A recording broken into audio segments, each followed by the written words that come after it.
हे descending order मध्ये आहे, ठीक आहे.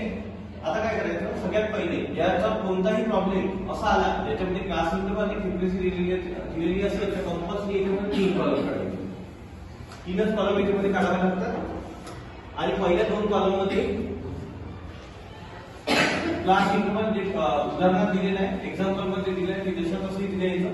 फ्रिक्वेन्सी जी दिलेली आहे ती जशा तशी दिली आहे. इथे काढायचा n, नंबर ऑफ स्टुडंट, ठीक आहे. n काढताना सगळ्यात पहिले या फ्रिक्वेन्सीची टोटल करायची. चला 4 8 15 8 किती 50 आता इसका n जो आता है इसकी जो टोटल आती है फ्रीक्वेंसी की वो जो आती है वो है 50. उसके बाद यहाँ पे निकालना है आपको CF. CF कैसे निकाला जाता है, जो फ्रीक्वेंसी लेती है उसका जो लास्ट वाली फ्रीक्वेंसी लेती है वो वैसे की वैसे यहाँ पे लिखना पड़ता है और क्रॉस में इसका एडिशन करते जाना पड़ता है. 1 + 2 3 3 + 7 10 10 + 5 15 15 + 12 27 27 + 8 35 35 + 7 42 42 + 4 46 46 + 3 49 और 49 + 1 50. इसकी जो टोटल रहती है n की और ये जो लास्ट CF की जो पहली फ्रीक्वेंसी रहती है वो कैसे आना चाहिए, सेम आना चाहिए. कोई समझता है आपको कि आपने जो इसका क्रॉस एडिशन किया है वो कैसा है, एकदम से करेक्ट है. सबसे पहले अपने को ग्रुप निकालना है, ग्रुप शोधायचा आहे. PN 100 हा फॉर्म्युला वापरायचा. PN 100 कशाची व्हॅल्यू विचारलेली आहे आपल्याला, P म्हणजे पर्सेंटेज. कशाची व्हॅल्यू काढायची आपल्याला, P40, ठीक आहे. उदाहरणार्थ P दिलेला आहे किती, P40 ची व्हॅल्यू किती आहे ना, हे जे 40, हा P म्हणजे हे 40, पर्सेंटेज व्हॅल्यू किती आहे 40 इनटू n किती आहे 50 divided by 100, 2000 divided by 100, answer is 20. PN 100 चं उत्तर किती आलं,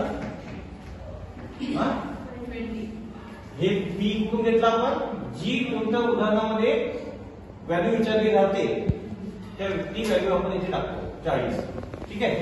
आता ही जी 20 आलेली आहे, आन्सर जे 20 आलं आहे ते या CF मध्ये कुठे इन्क्लूड होते ते पहा. या CF मध्ये कुठे इन्क्लूड होते, 15 मध्ये होईल का, कुठे होईल 27 मध्ये. म्हणजे हा सापडला आपल्याला पर्सेंटेजचा ग्रुप. हा त्याचा L1, हा त्याचा L2, हा त्याचा स्मॉल f आणि हा त्याच्या खाली जो राहतो तो राहतो कॅपिटल F. इथपर्यंत समजलं.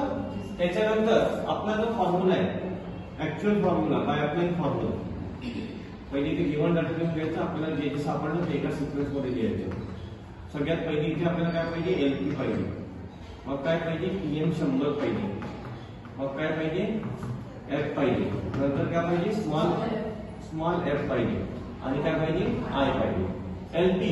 LP कोणता येईल, हा जो L1 आहे त्याच्यातून नेहमी 0.5चा अर्थ मायनस करायचा. Lower limit of the group 45 म्हणून 0.5 केले किती आले 44.5. PN 100 किती सापडलं, PN 100 20. त्याच्यानंतर कॅपिटल किती सापडलं 15. त्याच्यानंतर स्मॉल f किती सापडलं 12.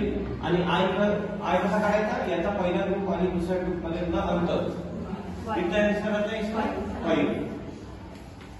ये हो गया आपका I बाय अप्लाइंग फॉर्मूला. अभी आपको करना है बाय अप्लाइंग फॉर्मूला, सूत्राचा वापर करू आणि आपला ऍक्च्युअल जे आपलं सूत्र आहे पर्सेंटेज काढण्याचं ते अप्लाय करायचं आहे. PP LP plus PN 100 minus capital F small f into I. नंतर टाकायचं putting the value in the formula, putting the value in the formula. आता उदाहरणामध्ये कशाची व्हॅल्यू काढायची होती आपल्याला, P आणि ही P पर्सेंटेज व्हॅल्यू. कोणती व्हॅल्यू काढायची आहे, P40 ची व्हॅल्यू विचारलेली आहे. P40 लिहायचं. LP किती आहे 44.5 प्लस PN 100 किती आहे 20 माइनस कैपिटल F किती आहे 15, स्मॉल f किती आहे स्मॉल f 12, I किती आहे 5.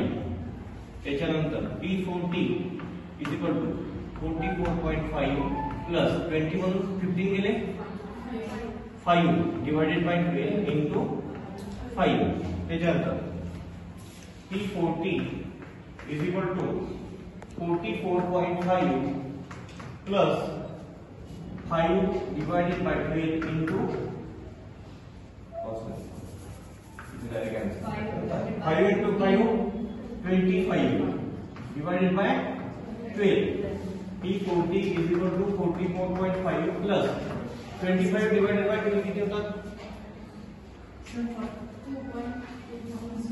2.086 का तीसरा आकडा अक्रॉस करा 0 किती 8 अक्रॉस काय होता त्याच्यानंतर P40 बरोबर 44.5 सॉरी याचं ऍडिशन करा 44.5 प्लस 2.08 46.58 हे निघालं तुमचं P40 चा आन्सर स्टॉप कर देऊ